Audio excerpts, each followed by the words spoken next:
ਤੁਸੀਂ ਸੁਣਨ ਜਾ ਰਹੇ ਹੋ ਮੇਰਾ ਰੂਸੀ ਸਫ਼ਰਨਾਮਾ। ਹੁਣ ਅਗਲਾ ਭਾਗ ਇਸਤਕਬਾਲ। ਵਿਮਾਨ ਦੀ ਪੌੜੀ ਤੋਂ ਹੇਠਾਂ ਉਤਰਦਿਆਂ ਲੀਡਰੀ ਦੇ ਅਹਿਸਾਸ ਨੇ ਸੁਛੁੱਟ ਵਿਅਕਤੀਪੁਣੇ ਦੀਆਂ ਖੁਸ਼ੀਆਂ ਮੈਥੋਂ ਝੱਟ ਖੋਹ ਲਈਆਂ। ਸਵਾਗਤ ਲਈ ਆਏ ਸਮੂਹ ਵਿੱਚ ਫਿਲਮਾਂ ਦੇ ਕੈਮਰੇ ਸਾਫ਼ ਲਿਸ਼ਕ ਰਹੇ ਸਨ। ਮੈਂ ਫੌਰਨ ਸਰੀਰ ਨੂੰ ਸਿਰ ਤੋਂ ਪੈਰ ਤੀਕਰ ਨਿਮਲ ਤੇ ਫੇਰ ਚੁਸਤ ਹੋ ਜਾਣ ਦਾ ਹੁਕਮ ਦਿੱਤਾ, ਜਿਵੇਂ ਸਟੂਡੀਓ ਵਿੱਚ ਸ਼ਾਟ ਸ਼ੁਰੂ ਹੋਣ ਤੋਂ ਪਹਿਲਾਂ ਕਰੀਦਾ ਹੈ। ਅੱਖਾਂ ਵਿੱਚ ਚਮਕ ਲੈ ਆਂਦੀ। ਇਹ ਵੀ ਸੋਚ ਲਿਆ ਕਿ ਹੱਥ ਮਿਲਾਉਣ ਪਿੱਛੋਂ ਮੇਜ਼ਬਾਨ ਕੋਲੋਂ ਪੁੱਛਾਂਗਾ, ਤਾਪਮਾਨ 0 ਤੋਂ ਹੇਠਾਂ ਹੈ, ਫਿਰ ਬਰਫ਼ ਕਿਉਂ ਨਹੀਂ ਪੈ ਰਹੀ। ਇਸ ਤਰ੍ਹਾਂ ਗੱਲਬਾਤ ਛਿੜ ਪਏਗੀ ਅਤੇ ਫੋਟੋ ਸੁਭਾਵਕ ਆਉਣਗੇ। ਲੀਡਰੀ ਤੇ ਐਕਟਰੀ ਕਿਤਨੀਆਂ ਇੱਕ ਦੂਜੇ ਦੇ ਨੇੜੇ ਆ ਰਹੀਆਂ ਹਨ। ਰੂਸੀ ਮੇਜ਼ਬਾਨਾਂ ਵਿੱਚੋਂ 2-3 ਵਿਅਕਤੀ ਜਾਣੇ ਪਹਿਚਾਣੇ ਸਨ। ਪ੍ਰੋਫੈਸਰ ਦਿਆਕਾਫ, ਜੋ ਹਿੰਦੁਸਤਾਨ ਦੀ ਆਰਥਿਕਤਾ, ਇਤਿਹਾਸ ਅਤੇ ਰਾਜਨੀਤੀ ਦੇ ਬੜੇ ਮਾਹਿਰ ਮੰਨੇ ਜਾਂਦੇ ਹਨ, ਅਨੇਕ ਵਾਰੀ ਹਿੰਦੁਸਤਾਨ ਆ ਜਾ ਚੁੱਕੇ ਹਨ। ਉਮਰ 70 ਦੇ ਲਗਭਗ ਹੋਏਗੀ। ਇਤਨੀ ਸਰਦੀ ਵਿੱਚ ਇਤਨੀ ਦੂਰ ਸਾਨੂੰ ਮਾਣ ਦੇਣ ਲਈ ਆਏ, ਇਸ ਗੱਲ ਦਾ ਅਸਾਂ ਸਭਨਾਂ 'ਤੇ ਬੜਾ ਡੂੰਘਾ ਪ੍ਰਭਾਵ ਪਿਆ।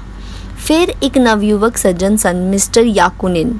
ਪਿਛਲੇ ਸਾਲ ਤੀਕਰ ਦਿੱਲੀ ਸੋਵੀਅਤ ਦੂਤਾਵਾਸ ਦੇ ਸੱਭਿਆਚਾਰਕ ਵਿਭਾਗ ਦੇ ਇੱਕ ਉੱਚ ਅਧਿਕਾਰੀ ਸਨ। ਬੰਬਈ, ਮਦੁਰਾਈ ਅਤੇ ਹੋਰ ਵੀ 2-1 ਥਾਵਾਂ ਇਸਕਸ ਦਿਆਂ ਸਮਾਗਮਾਂ ਵਿੱਚ ਅਸੀਂ ਇੱਕੋ ਪਲੇਟਫਾਰਮ ਉੱਤੇ ਭਾਸ਼ਣ ਦੇ ਚੁੱਕੇ ਸਾਂ।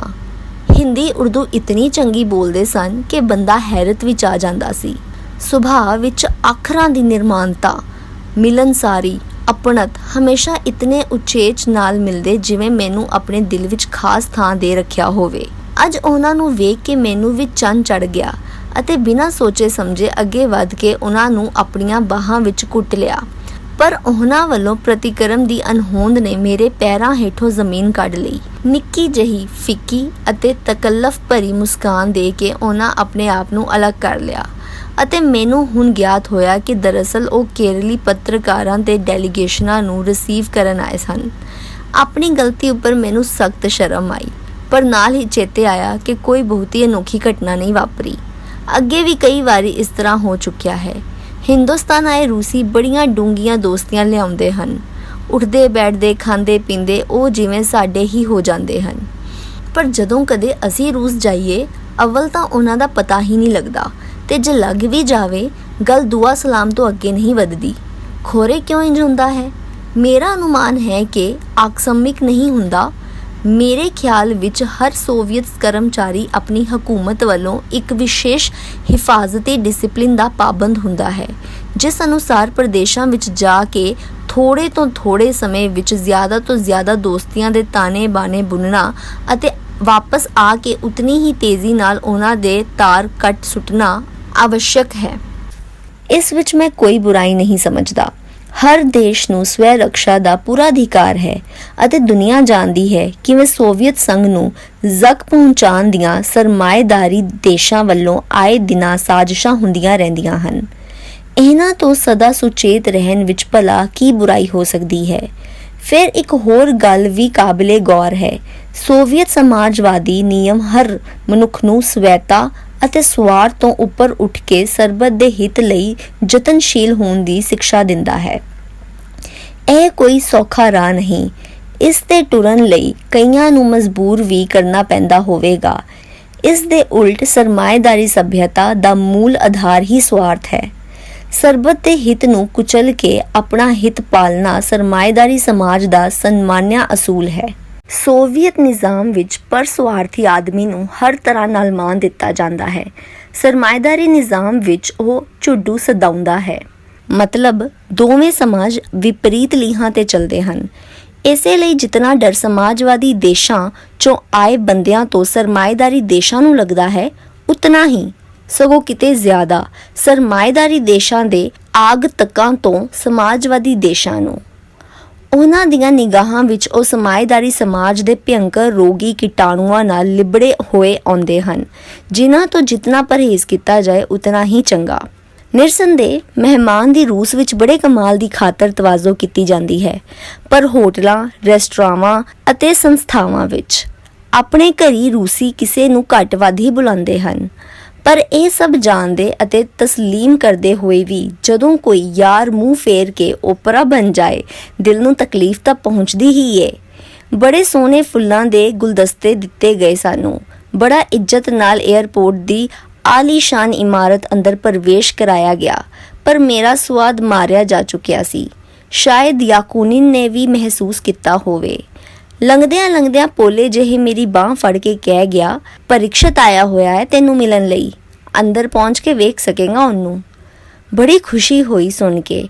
ਯਾਕੂਨਿਨ ਨੇ ਆਪ ਹੀ ਮੈਨੂੰ ਨਿਰਾਸ਼ ਕੀਤਾ ਤੇ ਆਪ ਹੀ ਮੇਰੀ ਬਹੁਤ ਸਾਰੀ ਨਿਰਾਸ਼ਤਾ ਦੂਰ ਵੀ ਕਰ ਦਿੱਤੀ। ਮੈਂ ਉਸ ਦਾ ਸ਼ੁਕਰਗੁਜ਼ਾਰ ਹਾਂ। ਰੂਸੀਆਂ ਨੂੰ ਵਸੀਹ ਪੈਮਾਨੇ ਤੇ ਕੰਮ ਕਰਨ ਦਾ ਸ਼ੌਂਕ ਹੈ, ਜਿਵੇਂ ਅਜੰਤਾ ਅਲੋਰਾ ਦੇ ਜ਼ਮਾਨੇ ਸਾਡੇ ਪੁਰਖਿਆਂ ਨੂੰ ਸੀ। ਇਨਕਲਾਬ ਤੋਂ ਪਹਿਲਾਂ ਦੇ ਜ਼ਮਾਨੇ ਵੀ ਇਸ ਦੀਆਂ ਅਨੇਕਾਂ ਮਿਸਾਲਾਂ ਮਿਲਦੀਆਂ ਹਨ, ਜਿਵੇਂ ਕਿ ਬੋਲਸ਼ੋਏ ਬੈਲੇ, ਨ੍ਰਿਤ ਮੰਡਲ, ਟੋਲਸਟੋਏ ਅਤੇ ਦਾਸਟਾਇਵਸਕੀ ਦੇ ਨਾਵਲ, ਕ੍ਰੈਮਲਿਨ ਦੇ ਬੁਰਜ, ਘੜਿਆਲ ਆਦਿਕ। ਇਨਕਲਾਬ ਤੋਂ ਬਾਅਦ ਇਹ ਪਰੰਪਰਾ ਹੋਰ ਵੀ ਬਲਵਾਨ ਹੋ ਗਈ ਹੈ। ਇਹ ਨਵਾਂ ਅੰਤਰਰਾਸ਼ਟਰੀ ਹਵਾਈ ਅੱਡਾ, ਮਾਸਕੋ ਦੀ ਜ਼ਮੀਨਦੋਜ਼ ਰੇਲ, ਲੈਨਿਨ ਸਟੇਡੀਅਮ ਅਤੇ ਅਨੇਕਾਂ ਹੋਰ ਨਿਸ਼ਾਨਾਂ ਵਾਂਗ ਇਸ ਦਾ ਇੱਕ ਸੁੰਦਰ ਪ੍ਰਤੀਕ ਹੈ। ਇੱਕਦਮ ਨਵੇਂ, ਤਿੱਖੇ ਅਤੇ ਸਾਡੇ ਡਿਜ਼ਾਈਨ ਵਾਲੀ ਬੇਪਨਾਹ ਠਾੜ ਦੀ ਇਮਾਰਤ, ਜਿਸ ਦਾ ਪੂਰਾ ਆਕਾਰ 100-200 ਗਜ ਦੂਰ ਖਲੋ ਕੇ ਹੀ ਵੇਖਿਆ ਜਾ ਸਕਦਾ ਹੈ। ਅਸੀਂ ਇਤਨੀ ਦੂਰ ਨਹੀਂ ਸਾਂ ਉਤਰੇ, ਇਸ ਕਾਰਨ ਪੂਰੀ ਬਿਲਡਿੰਗ ਨਹੀਂ ਵੇਖ ਸਕੇ, ਪਰ ਜਿਤਨੀ ਉਹ ਮਹਾਨ ਹੈ ਉਤਨੀ ਹੀ ਬੇਰੌਣਕ।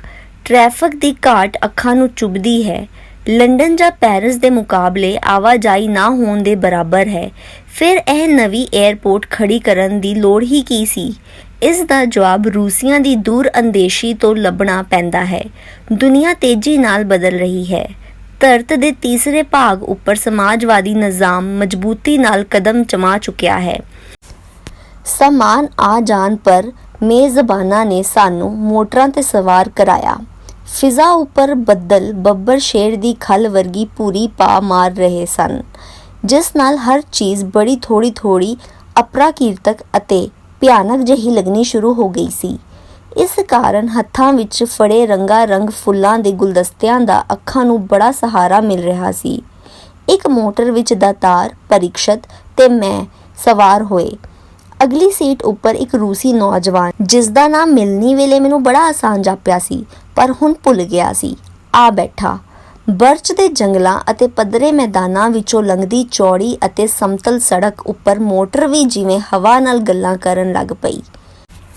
ਰੂਸੀ ਸਰਜ਼ਮੀਨ ਨੂੰ ਪਹਿਲੀ ਵਾਰੀ ਵੇਖਣ ਦੇ ਚਾਅ ਵਿੱਚ ਸੀਟ ਉੱਪਰ ਤਨ ਕੇ ਬੈਠੇ ਦਾਤਾਰ ਦੀ ਨਜ਼ਰ ਕਾਰ ਦੇ ਸਪੀਡ ਮੀਟਰ ਵੱਲ ਚਲੀ ਗਈ। ਸੂਈ 80 ਦਾ ਨੁਕਤਾ ਪਾਰ ਕਰਕੇ 90 ਵੱਲ ਵੱਧ ਰਹੀ ਸੀ। ਦਾਤਾਰ ਨੂੰ ਨਹੀਂ ਸੀ ਪਤਾ ਇਹ ਮੀਲ ਨਹੀਂ ਕਿਲੋਮੀਟਰ ਦਿਖਾ ਰਹੀ ਹੈ।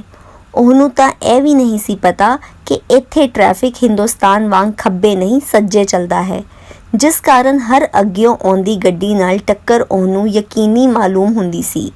ਵਿਚਾਰੇ ਦੇ ਚਿਹਰੇ ਦਾ ਰੰਗ ਉੱਡਣ ਲੱਗ ਪਿਆ ਅਤੇ ਉਹਨੇ ਮੇਰਾ ਹੱਥ ਘੁੱਟ ਕੇ ਫੜ ਲਿਆ। 10-12 ਮੀਲ ਤੈਅ ਕਰਕੇ ਅਸੀਂ ਮਾਸਕੋ ਸ਼ਹਿਰ ਦੇ ਨਵੇਂ ਉਪਨਗਰ ਦਾਖਲ ਹੋਏ, ਜਿਸ ਦਾ ਤੇਜ਼ ਰਫ਼ਤਾਰ ਉਸਾਰੀ ਨੇ ਸਾਰੇ ਸੰਸਾਰ ਨੂੰ ਅਚੰਭੇ ਵਿੱਚ ਪਾਇਆ ਹੈ। ਪਿਛਲੇ 10 ਸਾਲਾਂ ਵਿੱਚ ਜਦੋਂ ਵੀ ਮੈਂ ਮਾਸਕੋ ਆਇਆ, ਹਰ ਵਾਰੀ ਸ਼ਹਿਰ ਦਾ ਹੁਲੀਆ ਨਾ ਪਛਾਣ ਸਕਣ ਦੀ ਹੱਦ ਤੱਕ ਬਦਲਿਆ ਹੋਇਆ ਦਿਸਿਆ। ਅਚੰਭੇ ਵਾਲੀ ਗੱਲ ਤਾਂ ਹੈ ਹੀ, ਜਦ ਕਿ 7-7 ਤੇ 8-8 ਮੰਜ਼ਲਾਂ ਦੀਆਂ ਇਮਾਰਤਾਂ, ਜਿਨ੍ਹਾਂ ਵਿੱਚ 300 ਪਰਿਵਾਰ ਰਹਿੰਦੇ ਹਨ, ਇੱਥੇ 3 ਮਹੀਨਿਆਂ ਅੰਦਰ ਮੁਕੰਮਲ ਹੋ ਜਾਂਦੀਆਂ ਹਨ। ਪਰ ਇੱਕ ਗੱਲ ਤਸਲੀਮ ਕਰਨੀ ਪਏਗੀ ਕਿ ਇਹ ਪਹਾੜ ਬਿਲਡਿੰਗਾਂ ਵੇਖਣ ਵਿੱਚ ਬਹੁਤੀਆਂ ਸੁੰਦਰ ਨਹੀਂ। ਇਹ ਸਟਾਲਿਨ ਵਿਰੋਧੀ ਅਤੇ ਖਰੁਸ਼ਚੋਵਵਾਦੀ ਯੁੱਗ ਦੇ ਉਸ ਪ੍ਰਾਰੰਭਕ ਕਾਲ ਵਿੱਚ ਬਣੀਆਂ ਸ਼ੁਰੂ ਹੋਈਆਂ ਸਨ, ਜਦੋਂ ਨਵੀਂ ਇਨਕਲਾਬੀ ਸੂਝ ਨੇ ਉਪਯੋਗਤਾ ਨੂੰ ਹੀ ਸੁੰਦਰਤਾ ਦਾ ਮੂਲ ਲੱਛਣ ਕਰਾਰ ਦੇ ਦਿੱਤਾ ਸੀ। ਕੁਝ ਇੱਕ ਬਿਲਡਿੰਗਾਂ ਉੱਪਰ ਲਾਲ ਝੰਡੀਆਂ ਅਤੇ ਮਾਰਕਸ, ਲੈਨਿਨ, ਐਂਗਲਸ, ਕੋਸਿਗਿਨ, ਬ੍ਰਿਜਨੇਵ ਆਦਿ ਲੀਡਰਾਂ ਦੀਆਂ ਤਸਵੀਰਾਂ ਨਾਲ ਸਜਾਵਟ ਕੀਤੀ ਹੋਈ ਸੀ।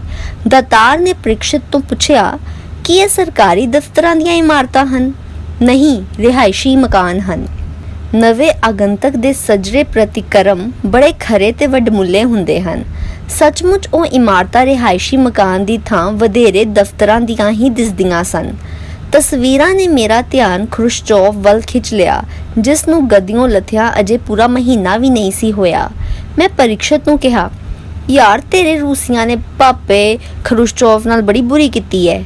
ਅੱਛਾ, ਅਤੇ ਖਰੁਸ਼ਚੋਵ ਨਾਲ ਪਾਪੇ ਦਾ ਲਫ਼ਜ਼ ਜੁੜਿਆ ਸੁਣ ਕੇ ਪਰੀਕਸ਼ਤ ਜ਼ੋਰ ਦੀ ਹੱਸਣ ਲੱਗ ਪਿਆ। ਮੈਨੂੰ ਸਖਤ ਹੈਰਾਨੀ ਹੋਈ। ਖਰੁਸ਼ਚੋਵ ਦੀ ਬਰਖਾਸਤਗੀ ਨੇ ਹਿੰਦੁਸਤਾਨ ਵਿੱਚ ਤਹਿਲਕਾ ਜਿਹਾ ਮਚਾ ਦਿੱਤਾ ਸੀ।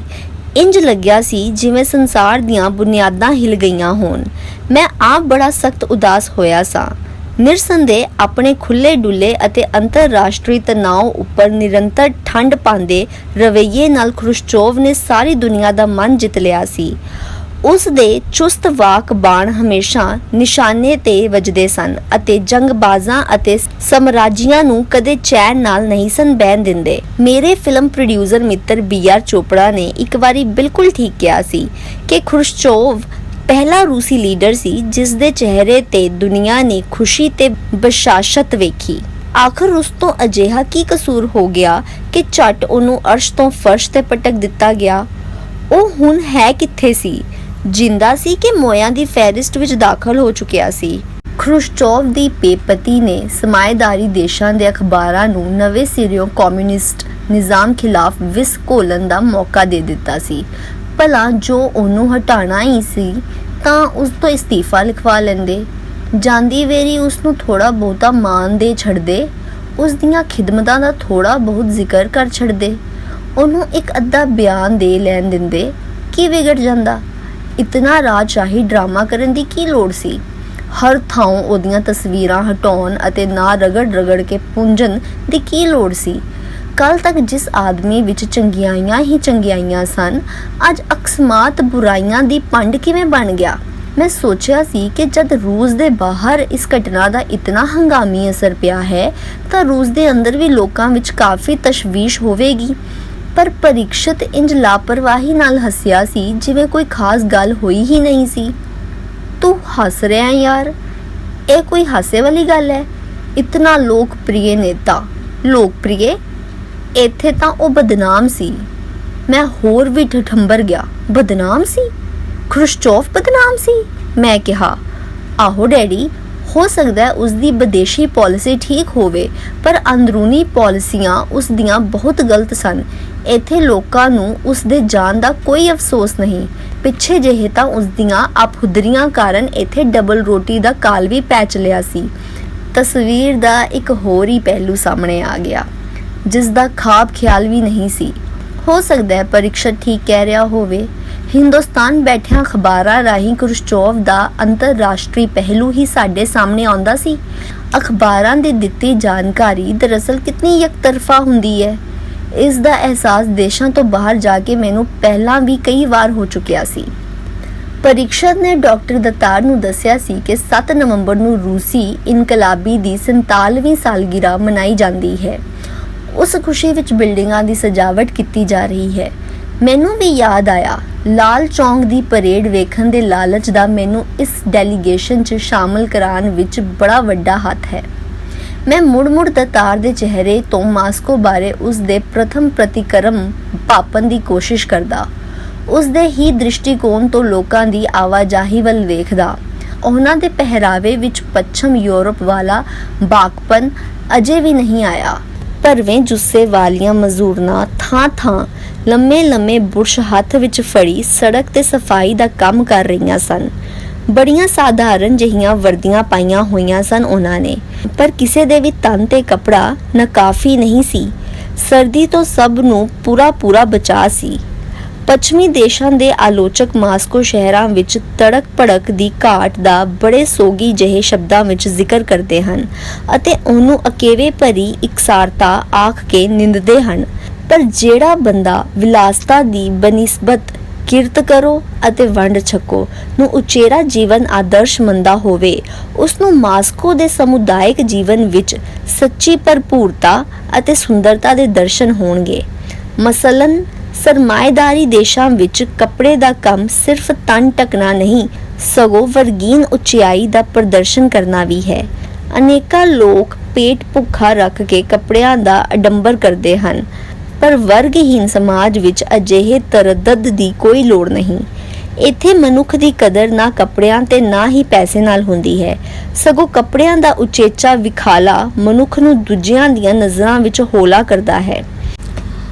ਅੱਜ ਤੋਂ 500 ਸਾਲ ਪਹਿਲਾਂ ਮਹਾਨ ਅੰਗਰੇਜ਼ ਚਿੰਤਕ ਸਰ ਟਾਮਸ ਮੋਰ ਨੇ ਯੂਟੋਪੀਆ ਨਾਮਕ ਇੱਕ ਪੁਸਤਕ ਲਿਖੀ ਸੀ, ਜਿਸ ਵਿੱਚ ਭਵਿੱਖ ਦੇ ਕਮਿਊਨਿਸਟ ਸਮਾਜ ਦਾ ਨਕਸ਼ਾ ਉਸ ਨੇ ਅਚਰਜ ਕਾਮਯਾਬੀ ਨਾਲ ਖਿੱਚਿਆ ਹੈ। ਸੋਵੀਅਤ ਸਮਾਜ ਅਤੇ ਸੱਭਿਅਤਾ ਨੂੰ ਕਿਸ ਦ੍ਰਿਸ਼ਟੀਕੋਣ ਤੋਂ ਵੇਖੀਏ, ਇਹ ਕੁੰਜੀ ਇਸ ਪੁਸਤਕ ਨੂੰ ਪੜ੍ਹਨ ਨਾਲ ਮਿਲ ਜਾਂਦੀ ਹੈ। ਮਸਲਨ ਟਾਮਸ ਮੋਰ ਦੇ ਕਾਲਪਨਿਕ ਕਮਿਊਨਿਸਟ ਦੇਸ਼ ਯੂਟੋਪੀਆ ਵਿੱਚ ਸੋਨਾ ਇੱਕ ਘਟੀਆ ਧਾਤ ਗਿਣਿਆ ਜਾਂਦਾ ਹੈ, ਕਿਉਂਕਿ ਉਸ ਵਿੱਚ ਲੋਹੇ ਵਰਗੀ ਮਜ਼ਬੂਤੀ ਅਤੇ ਸਨਅਤੀ ਉਪਯੋਗਤਾ ਨਹੀਂ। ਮੋਟਰਾਂ 30 ਮੰਜ਼ਲੇ ਯੂਕਰਾਈਨਾ ਹੋਟਲ ਦੇ ਸਾਹਮਣੇ ਜਾ ਰੁਕੀਆਂ ਅਤੇ ਉਸਦੇ ਦੋਹਰੇ ਸਿੰਘ ਦੁਆਰਾਂ ਚੋਂ ਛੇਤੀ ਅੰਦਰ ਲੰਘ ਕੇ ਗਰਮ ਕੀਤੀ ਹਵਾ ਦਾ ਦਾਮਨ ਫੜਿਆ। ਜਾਨ ਬਚੇ ਔਰ ਲਾਖੋਂ ਪਾਏ।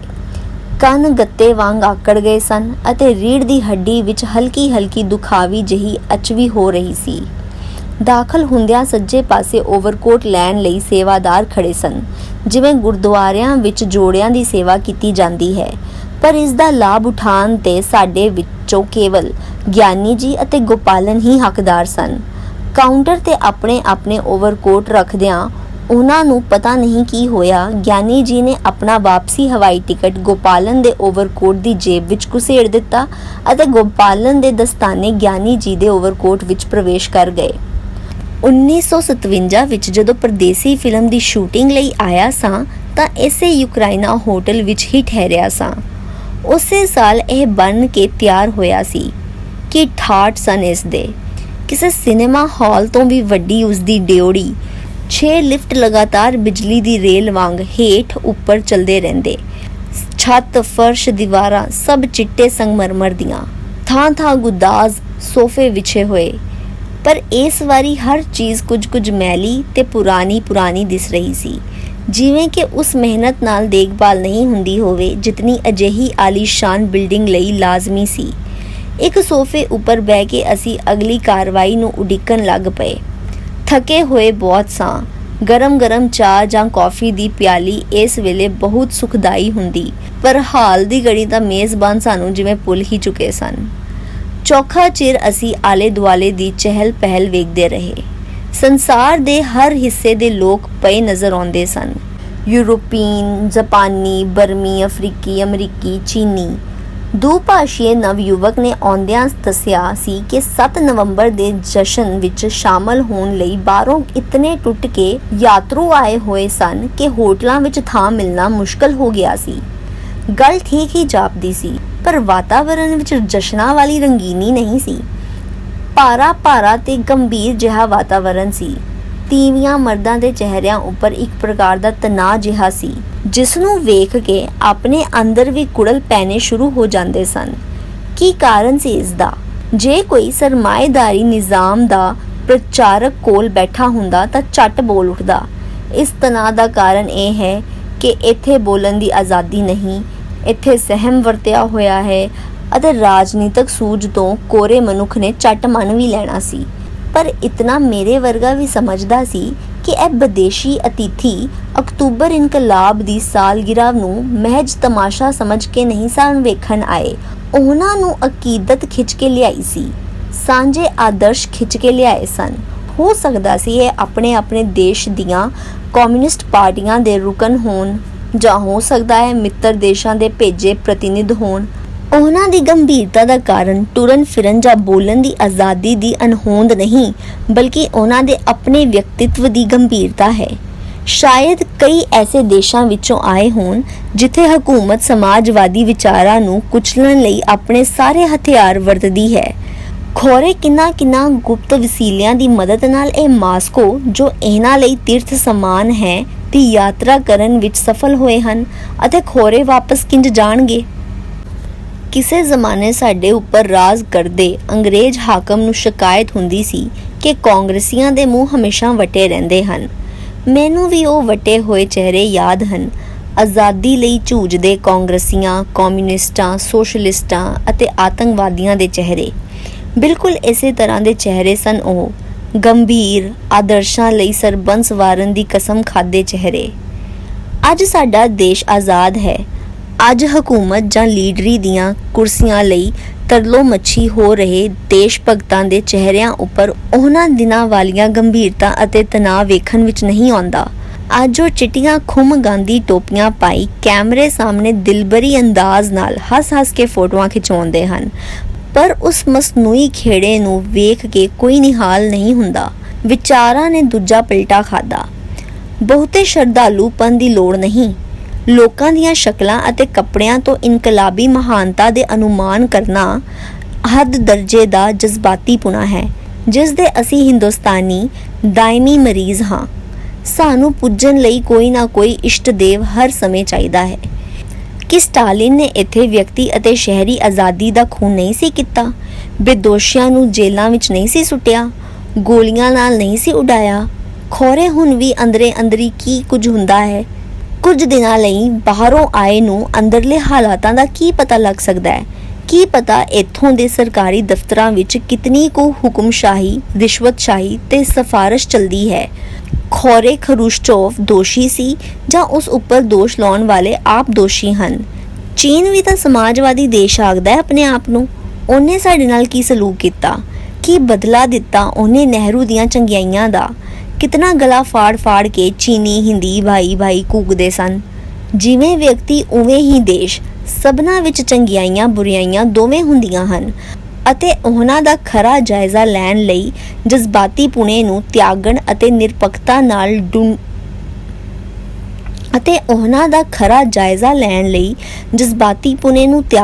ਨਿਰਪੱਖਤਾ ਨਾਲ ਡੂੰਘਾ ਅਧਿਐਨ ਕਰਨ ਦੀ ਲੋੜ ਹੁੰਦੀ ਹੈ। ਅਜਿਹੇ ਸੰਜੀਦਾ ਅਧਿਐਨ ਦੀ ਸਾਨੂੰ ਆਦਤ ਨਹੀਂ, ਇਸੇ ਲਈ ਬਾਰ-ਬਾਰ ਧੋਖਾ ਖਾ ਜਾਂਦੇ ਹਾਂ। ਅੱਜ ਜਿਸ ਨੂੰ ਆਸਮਾਨ ਤੇ ਚੜਾਉਂਦੇ ਹਾਂ, ਕੱਲ ਉਸ ਨੂੰ ਹੇਠਾਂ ਪਟਕ ਸੁੱਟਦੇ ਹਾਂ।